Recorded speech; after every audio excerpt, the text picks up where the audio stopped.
The college football playoff rankings are about to come out on Tuesday, but if you've been subscribed to this channel for any period of time, then you know that we do our college football playoff rankings on this show on Sunday morning after the action. We don't make you wait till in between basketball games or till late on a Tuesday night. Like, we saw the games, we have our thoughts, gonna give them to you right now. First things first, make sure you're subscribed right here to the On3 YouTube channel. Cannot stress it enough. It's college football and only college football every single day of the year. In the fall, of course. Outside of the fall, where some shows like, we'll get back to it later. No. We're talking ball all year round because college football is an all year round affair and we're right in the sweet spot of it. So our updated rankings, let's get right to it, man. We start with our first two out, get into our top four. Our first two out, we got a little bit of changes here, but at 6, still got Oregon. Okay, Oregon, they're a top 4 caliber team in my mind. Their path is what it has always been since they lost in Seattle. You get back to the Pac-12 championship game. You play Washington. You beat Washington. You're in good shape. I think at that point in time, you will have punched your ticket. Now, the committee seems like they really like Oregon from an eye test perspective. I think they got that right. We feel the same way about Oregon. I think they are a team that is so complete. We say it a lot on this show, but like they have a Big Ten interior with elite skill players on the outside. Like they will show up and play a team like an Ohio State, like a Michigan, like a Georgia. And I think they have the personnel to hang with them. I'm not saying they're going to overpower them, but I think they're good enough on the line of scrimmage to compete with anybody in the country. And the way that Bo Nix is operating, like getting all the Heisman love that he's getting, well-deserved. He makes that whole thing go. He's so in control. That team is so in control. They reflect how he operates. Oregon at number 6. I wouldn't want to play them. I'll just say that. I would not want to play them. Now, a little bit of change here. At number 5, we have Florida State. Now, Florida State, they are not getting dropped. In my mind, they're getting passed. We'll talk more about that in just a second. But for Florida State, like the big thing for them now is what you have to carry across this roster without Jordan Travis. And I'm not knocking them. I'm not dropping them because of Jordan Travis. That has nothing to do with it. Florida State could have had the exact same score last night, and Jordan Travis could have played the entire game. In fact, if you're a college football fan, of course, you wish Jordan Travis was able to be healthy and play the rest of the season. But I think with what Washington did, they're at 4. We'll talk about them in a second. Going back to Florida State, the internal focus for them is going to be twofold. First, you just had a traumatic situation. I mean, there's got to be a very, very clear focus on everything and everyone calming down. Psychologists will tell you this. First responders will tell you this. Whenever you have a traumatic situation and disaster strikes like it did last night for Jordan Travis, the entire football team now at Florida State has to kind of collect themselves, hit the reset button, gather themselves, move forward. Second part of that, everybody has to do more.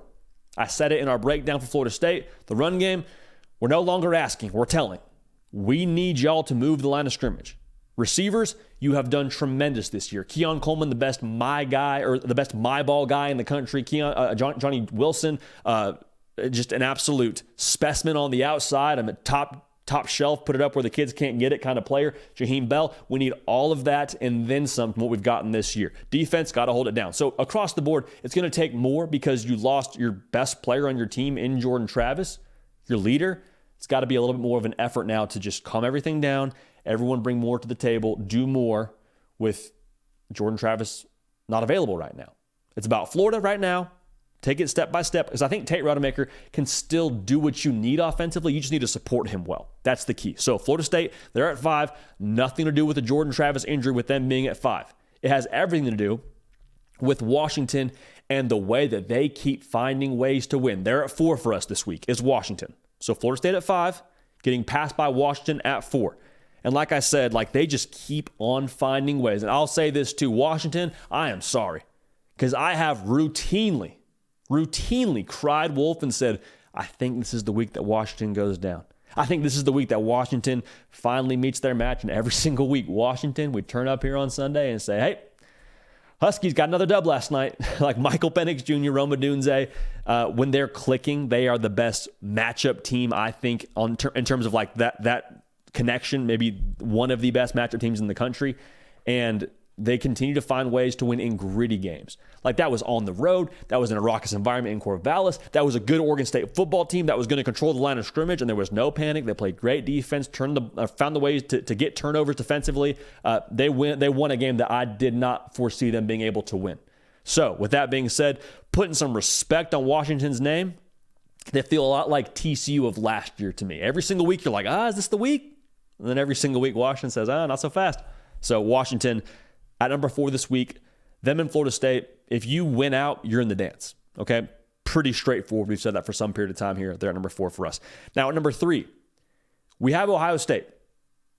And wherever you have Ohio State in your own personal rankings, wherever the committee has them, it doesn't really matter because we understand it's about that game in Ann Arbor this upcoming Saturday, which I cannot wait for. We know what Marvin Harrison Jr. is. I think we're learning more about what Kyle McCord is. Feel good about that defense, a top 3 unit in the country in terms of how they're balling right now. That line of scrimmage matches up much better with Michigan than years past. I think they have much more of an identity on that defensive side of the ball. Played great against Minnesota yesterday. TreVeyon Henderson being healthy adds a new level of explosivity to that offense that I don't think we've seen from them quite as much in previous years, just because of what they haven't had in that backfield and haven't had healthy. And it's not Ohio State's fault, but having him on the field, I've said it before, it's like adding some hot sauce to the offense. Like adds a little bit of, little kick there. Like we know what it is with Marvin Harrison Jr. We know what it is with Kyle McCord, but whenever you got TreVeyon Henderson on there, you can check it down and get a 50-yard gain. You can run outside zone on 3rd and 3 trying to pick up 4, and he can burst it for 40. Like that's the kind of extra gear this offense has with him toting the rock and him being healthy. So that'll be a big factor, I expect, in that game against Michigan. Now, speaking of Michigan, I still have them at 2. And some people are going to look at the game against Maryland and say, well, JD, Michigan kind of got exposed. Hey, that offense, J.J. McCarthy, are you sure he's ready for that game against Ohio State? A lot of weird going into that game against Maryland. Like, coach getting fired. We got Jim Harbaugh suspended for the rest of the season, and he accepted the suspension during the week. You got the letdown spot from Penn State, the look-ahead spot to Ohio State. I think it's more likely that Michigan just kind of had an off day. The good news for Michigan, though, having an off day, the defense answered the call to action. I said it in our video with Michigan. It felt like that game, you were testing the integrity of the structure. Like whenever you are seeing a new house or you're seeing a new car, you kind of see people kick that object for whatever reason. They kick the tires or they kind of knock on the wood, and it's because they're testing the structure. Because if you knock on something and it falls over, well, the structure then must not be all that. If you kick the car's tires and the tires, have a little give to them, well, they must not be that sturdy. Michigan had their structure tested. Offense did not have the best day. They were sturdy. The defense responded, got 2 safeties, had a scoop and score. Mike Sanderson was all over the place. Put some respect on his name when it comes to these postseason awards. Like, tested the structure. Structure was sound. Michigan, for us, still number 2 in the country. At number 1, still the Dogs, man. Still the Dogs. Was supposed to be a tougher test yesterday, going on the road. Tennessee's got a good defensive front in a bounce back spot, and they just continue to show up and answer the call to action. And we say this with different teams and different people, but you find out who you are when you get squeezed.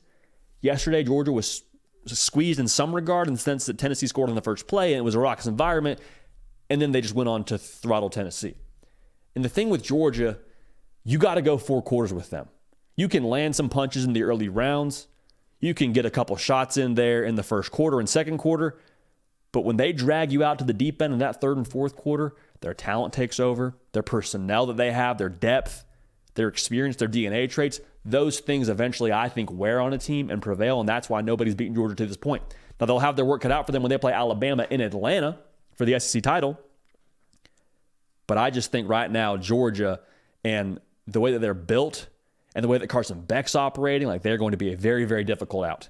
So, for us, our top 6, to recap it, Oregon at 6, Florida State at 5. We're not dropping Florida State. In my mind, Florida State just got passed by Washington, beating a really good Oregon State team.